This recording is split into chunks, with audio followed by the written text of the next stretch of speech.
కర్ణయుగ్మమున నీ కథలు సోకిన చాలు, పెద్ద పోగుల జోళ్ళు పెట్టినట్లు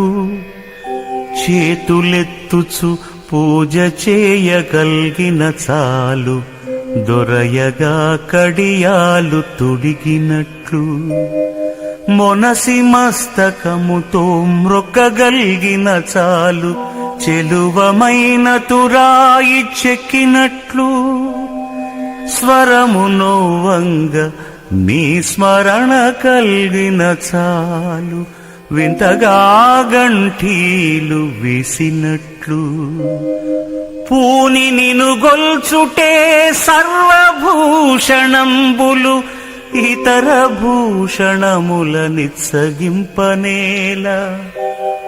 భూషణ వికాస శ్రీధర్మపుర నివాస దుష్ట సంహార నరసింహ దురిత దూరా